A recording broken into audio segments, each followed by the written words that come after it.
Pak Prabowo, Pak Prabowo. Mas Gibran, Mas Gibran.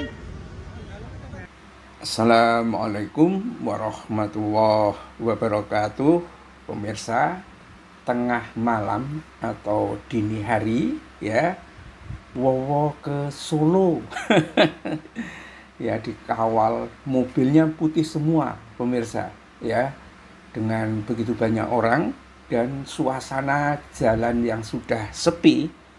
Bisa diperkirakan bahwa kalau benar ini adalah Prabowo, dia datang kemungkinan sehabis layat ke rumah Afan Kurniawan. Ke Afan Kurniawan itu setengah 10 malam, bisa jadi langsung ke bandara, dan setelah itu ke Solo. Entah pakai pesawat private jet atau apa gitu kan.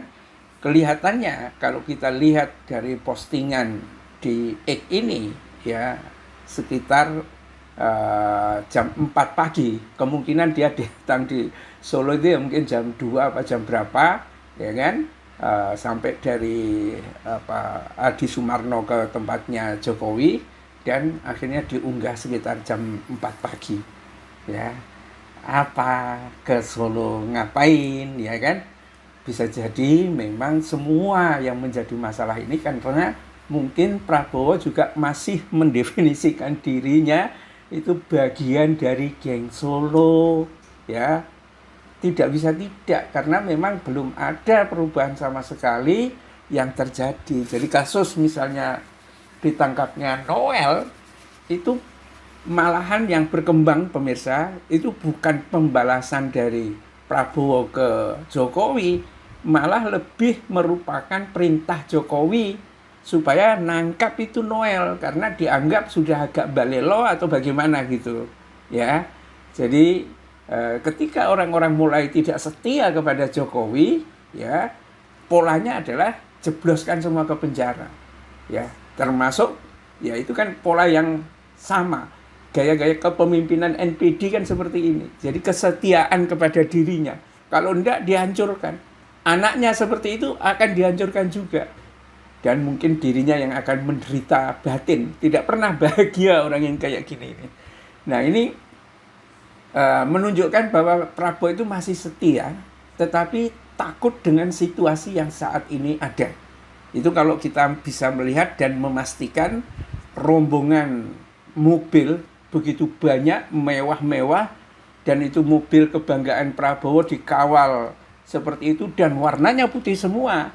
Itu bukan tipe seorang menteri, apapun jabatannya. Itu hanya bisa mendefinisikan yang di dalamnya adalah Prabowo Subianto ya. Ya, tetapi belum ada berita yang berkembang seperti apa gitu kan. Dan mungkin karena bosnya itu memang di Solo itu, ya Prabowo lapor bos ya. Gimana situasinya seperti ini, Pak? Ya, masa sudah membakar sejumlah kantor DPRD. Ya, seperti di Makassar itu kabarnya pemirsa, bahkan sedang rapat pleno ya. Kemudian gedung DPR-nya dibakar, ada yang terjebak di lantai berapa itu, entah meninggal apa-apa. Ada beberapa pihak meninggal di gedung di Makassar itu. Pos-pos polisi di berbagai tempat ya, termasuk banyak di Jakarta itu hancur sudah. Dan ini kalau misalnya ada tudingan bahwa Jokowi menjadi dalang, tapi saya kira tidak ada yang bisa mengendalikan apa yang menjadi amarah publik itu. Karena Jokowi itu kan sangat memanjakan polisi, tetapi polisi menjadi sasaran.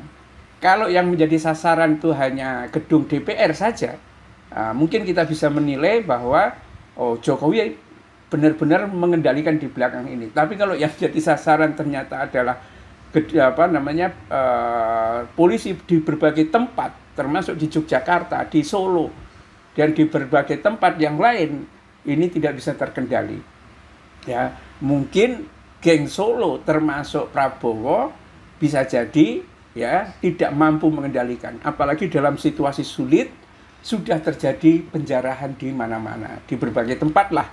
Memang betul-betul seperti kasus yang menimpa korban itu, ya, Afan Kurniawan itu, ternyata ya ibunya itu sedang menunggu Afan Kurniawan itu pulang bawa beras, ya, tapi akhirnya berakhir dengan tewasnya karena gilas oleh mobil barakuda itu, miliknya polisi itu. Padahal sebetulnya sistem operasional prosedur barakuda itu tidak boleh kencang jalannya, dia harus pelan banget gitu, karena fungsinya itu mendorong orang yang demo berjalan itu mundur, ya, bukan ngebut. Nah ini kan ada sepeda motor aja ditabrak, ini kan luar biasa bengisnya itu. Nah kita tidak tahu perkembangan yang akan datang, tetapi sepertinya memang situasi saat ini betul-betul di luar kendali Prabowo. Mungkin Prabowo baru menyadari gitu loh.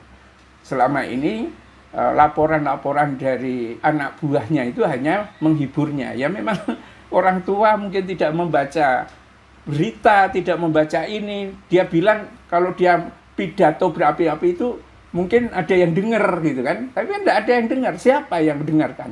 Nggak ada. Karena cuma omong-omong aja, antara kebijakan dengan kata-kata nggak ada. Nggak tahu perkembangan terakhirnya ini, ya apa yang terjadi.